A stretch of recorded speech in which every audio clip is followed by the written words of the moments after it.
pessoal, estamos aqui para mais uma aula de língua espanhola, nossa aula de número 15, e hoje nós vamos aprender sobre futuro composto de indicativo. O objetivo da nossa aula de hoje é aprender sobre verbos no futuro composto e aprender a utilizar essas estruturas em língua espanhola. E como sempre, a nossa dica: façam as suas anotações e revisem para que vocês possam aprender cada vez mais o conteúdo, tá certo? Então vamos lá. O que é o futuro composto do indicativo? O futuro composto do indicativo, ou futuro perfeito do indicativo, é utilizado em espanhol para expressar uma ação que irá acontecer e que foi concluída antes de uma outra ação também futura, certo? Professora, que danado é isso? Calma que quando a gente vê os exemplos vai ficar mais fácil de entender, certo? O futuro é um dos tempos verbais mais fáceis da gente aprender em língua espanhola. Ele também pode expressar a suposição de que uma ação havia acontecido no passado, tá certo? Então vamos lá. A gente vai ler um texto onde tem os verbos no futuro composto e aí a gente vai começar a ter noção do sentido desse tempo verbal, tá certo? ¿Por qué está desmontado su bici, Jorge? ¿Se habrá caído de la bicicleta o habrá tenido una avería? Oh no, en una hora queríamos dar una vuelta en bici. No te preocupes, para entonces ya la habrá reparado. Aí o que a gente tem, vou traduzir para vocês, já que o texto é pequenininho, para a gente conseguir entender melhor. Por que Jorge está desmontando sua bicicleta? Será que ele caiu da bicicleta ou a bicicleta quebrou? Ah não, em uma hora nós queríamos dar uma volta de bicicleta. Não te preocupes, até lá ele já terá consertado. Quando a gente traduz para o português, ele fica um pouquinho diferente do sentido do espanhol, certo? Mas esses verbos no futuro composto, a gente utiliza ele para fazer suposições. O que será que aconteceu? Será que ele caiu ou será que a bicicleta quebrou? Então a gente não tem certeza, a gente faz uma suposição do que pode ter acontecido, a gente usa o futuro composto, certo? Então vamos ver quais são os principais usos do futuro composto do indicativo em língua espanhola. Primeiro, que uma ação no futuro se completará antes de um momento dado que se indica através de uma referência temporal. Jorge salió muy temprano con la bicicleta. Para la hora de comer, habrá vuelto a casa. Então, eu tenho aqui, Jorge saiu muito cedo com a bicicleta, mas até a hora de comer, terá voltado para casa. Então, esse terá voltado indica que essa ação vai se completar ainda no futuro, mas eu já sei que ela vai se completar por conta do contexto, certo? Ele é indicado através do contexto, existe essa referência temporal, tá bom? É para a gente fazer uma suposição sobre o passado. Se habrá caído de la bicicleta. Terá caído da bicicleta. Eu estou vendo ele lá no chão. Eu não sei se realmente ele caiu ou se ele parou e botou a bicicleta no chão. Então, quando eu suponho uma coisa que eu não sei, eu digo, se habrá caído de la bicicleta, terá caído da bicicleta, certo? É uma suposição, a gente não está falando de uma certeza, tá bom? Uma suposição ou conjetura sobre o futuro. É uma suposição ou uma conjectura sobre o futuro. A gente tanto pode fazer suposições sobre o passado, sobre alguma coisa que a gente está vendo e não sabe o que aconteceu antes, que é passado, e aí a gente usa esse futuro para fazer uma suposição ou uma suposição sobre o próprio futuro. Vamos ver o exemplo. La semana que viene va de excursión con unos amigos. Para entonces habrá reparado la avería. Na semana que vem, ele vai sair em uma excursão com os amigos. Até lá, ele terá consertado, no caso a bicicleta, né? Já que a gente está falando do texto. Então, é uma suposição do futuro. Eu tenho certeza que ele vai ter uma excursão, um passeio com os amigos. E eu suponho que até lá, até o dia da excursão, ele vai ter consertado o problema da bicicleta, tá certo? Aí a gente tem uma observação, ó. As expressões temporais ajudam a entender o sentido de futuro da oração. Ou seja, como é que eu sei que ele está fazendo uma suposição sobre futuro e não sobre passado? Porque eu tenho um marcador temporal aí, ó, que diz la semana que viene. Então, é a próxima semana, a semana que vem, certo? Então, isso indica que eu estou fazendo uma suposição de futuro, tá bom? Então, a gente precisa prestar atenção nesses detalhes para poder entender. E agora, a gente vai ver a conjugação no futuro composto do indicativo. Lembrando que nós temos dois tipos de verbo no espanhol. A gente tem estudado isso sempre no decorrer desse ano. Nós temos os verbos regulares, que são aqueles que seguem uma regra padrão para serem conjugados, e temos os verbos irregulares, que sofrem algumas alterações dependendo da conjugação em que ele está, certo?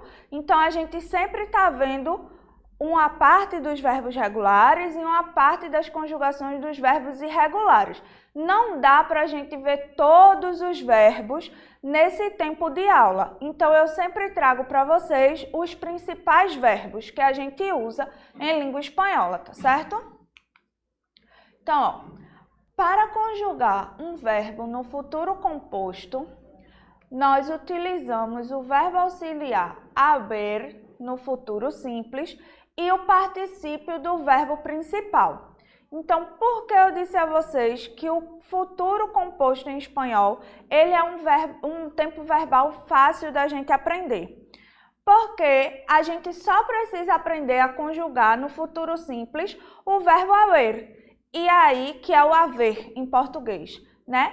E conhecer o particípio dos verbos que a gente vai utilizar. Então, a gente sempre vai ter conjugado o verbo auxiliar, que é um só, certo? Então, vamos ver, ó. Yo habré hablado. Tú habrás hablado. Él, ella y usted habrá hablado. Nosotros habremos hablado. Vosotros habréis hablado. Ellos, ella y ustedes habrán hablado. Lembrando que hablado é o verbo hablar em espanhol, que significa falar. E aí eu coloquei para vocês, ó, o verbo auxiliar com a terminação de futuro simples em vermelho, porque sempre vai ser conjugado dessa forma, certo? No futuro simples. E aí a gente tem o particípio, ó, hablado, que é o particípio do verbo hablar, como eu falei, aprendido, que é o particípio do verbo aprender, e vivido, que é o particípio do verbo viver, tá bom? Aí a gente tem os verbos reflexivos. Nos casos dos verbos reflexivos, o pronome reflexivo me, ti, si, nos, os e si se coloca sempre diante do verbo. A gente já tem visto isso, né, nos tempos verbais que nós temos estudado. Então, verbo reflexivo é aquele em que o sujeito ele recebe a ação do verbo, tá certo? Ele realiza e ele recebe essa ação, tá bom? Então, sempre que a gente tiver os verbos reflexivos, a gente vai colocar os pronomes reflexivos antes do verbo. Professora, mas vai ficar dois pronomes. Yo me habré olvidado. Tem que colocar os dois, tá certo? E ele sempre vai vir antes do verbo, ó. Yo me habré olvidado. Tú te habrás olvidado. Él se habrá olvidado. nosotros nos habremos olvidado, vosotros os habréis olvidado, ellos se habrán olvidado. Olvidado, em espanhol, é esquecido. Então, eu terei esquecido, tu terás esquecido, certo? E o particípio. Como a gente tem um verbo num tempo composto, aí a gente vai usar o verbo auxiliar, que é o verbo haber. Lembrando que ele é o verbo auxiliar porque ele vai indicar o tempo verbal, mas quem dá o sentido da frase é o verbo principal, certo? Porque se eu disser abre, abre é o quê, professora? Então, haverei aprendido, terei aprendido. Então, o verbo principal é o verbo aprender, que é ele que está me dizendo a ação que está sendo realizada. E é ele que fica no particípio. E é facinho encontrar o particípio dos verbos. Ó, vamos ver. O particípio em espanhol se obtém tirando as terminações de infinitivo, que as terminações de infinitivo a gente já viu, né? Os verbos terminados em AR, ER e R, que é aquele de primeira, segunda e terceira conjugação. A terminação de infinitivo é justamente essa terminação do R. Então, eu tiro o AR, o ER e o IR do verbo e acrescento ado ou ido, dependendo da terminação. Quando o verbo termina em AR, a gente troca o AR por ado, ó. Hablar, hablado, certo? Quando o verbo termina em ER ou IR, a gente troca pelo ido, ó. Aprender, aprendido, viver, vivido. Então, sempre que a gente quiser achar o particípio do verbo, é só a gente fazer essa troca, tá certo? Aí agora a gente vai ver as conjugações do futuro composto nos verbos irregulares. Quando a raiz de um verbo acaba com a vogal, certo? Perdão, acaba em vogal, aí a letra I da terminação ido do particípio tem que levar um acento. Para quê? Para indicar que a raiz do verbo e a terminação são independentes, não são um ditongo. Vê só, a gente tem aqui o exemplo, ó. Ler, que é o verbo ler em português. A gente tem duas vogais E, certo? Então, quando a gente vai colocar o ido, que é a terminação de particípio dos verbos terminados em ER, a gente coloca um acento agudo no I, que é para indicar que esse I não é do verbo, certo? Não é da raiz do verbo, é do particípio. A mesma coisa o verbo traer, ó. Traer, traído. E aí, professora, como é que eu vou saber se coloca acento ou não?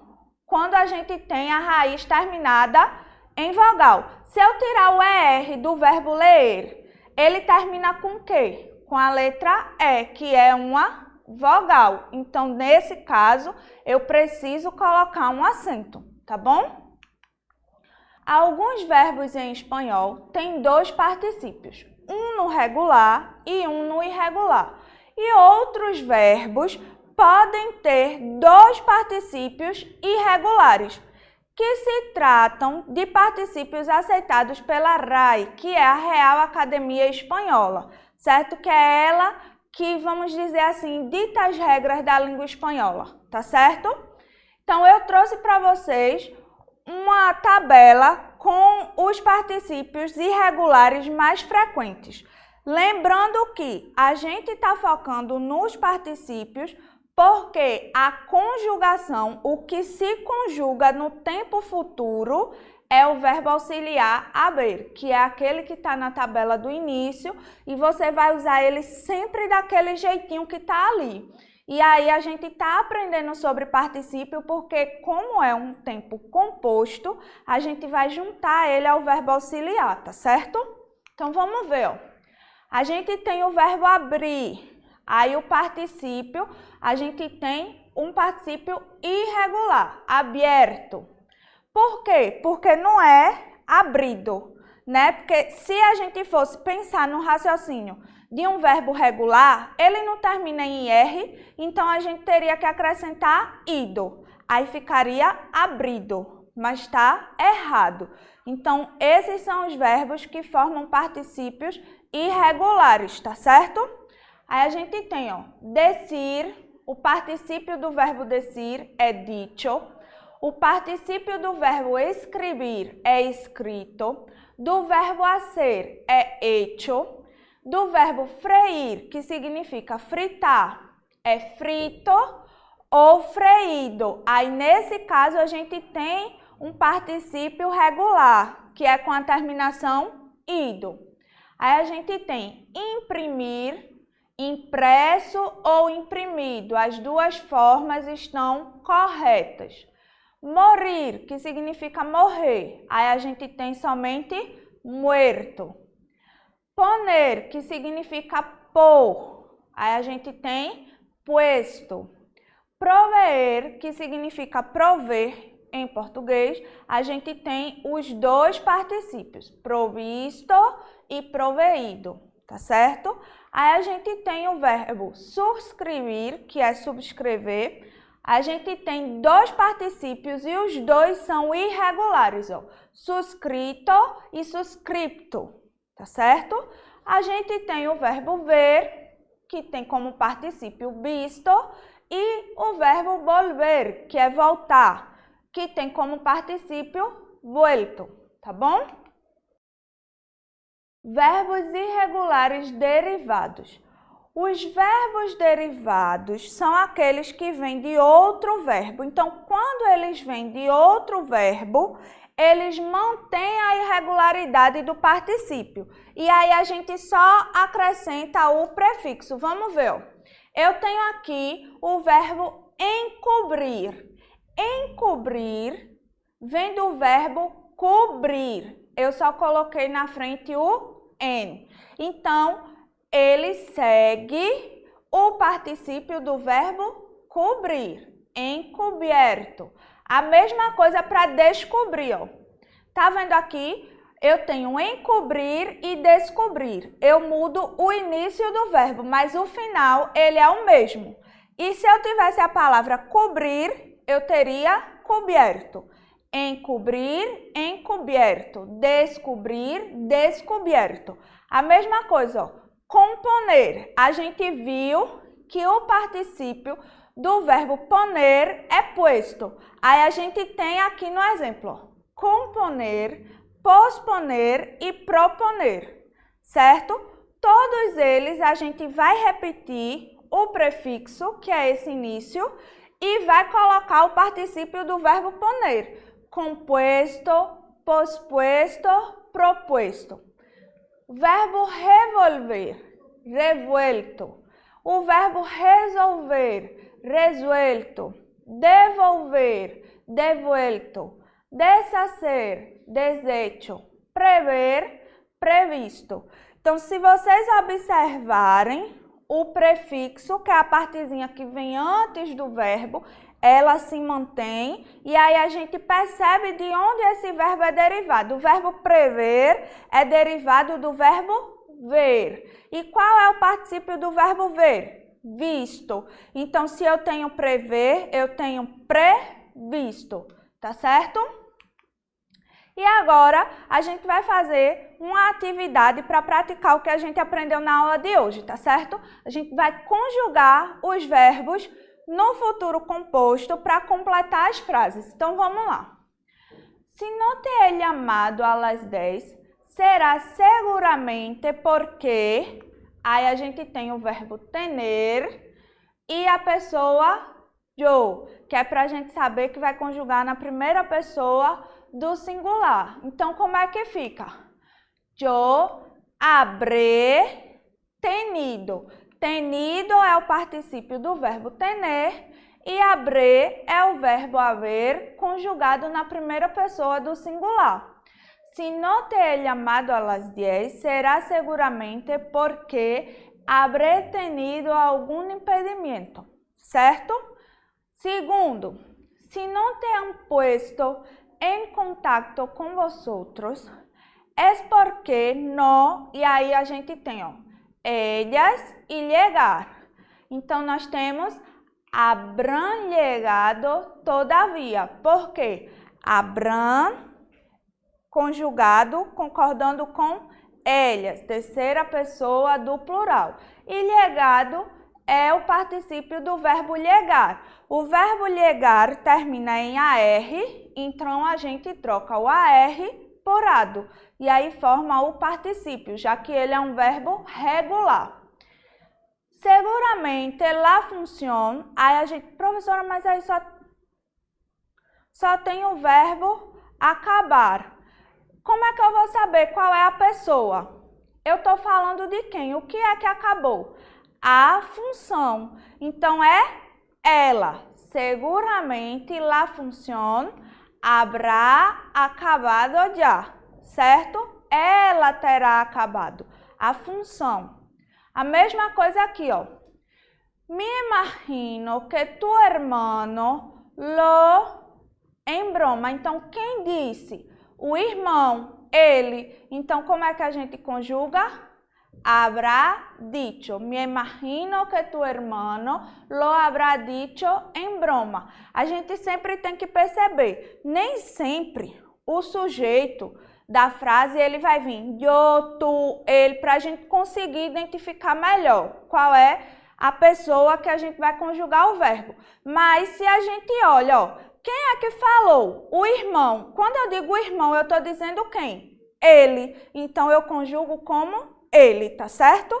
E por último, ó, supongo que já, aí agora a gente tem o verbo poner, que a gente viu que é um verbo irregular e que a gente tem o particípio puesto e tu, que é a segunda pessoa do singular. Então, supongo que já habrás puesto la mesa, certo? Então, pessoal, é isso. Eu espero que vocês tenham gostado da aula. É uma aula fácil, pratiquem, certo? E estudem muito e nos encontramos na próxima. Tchau!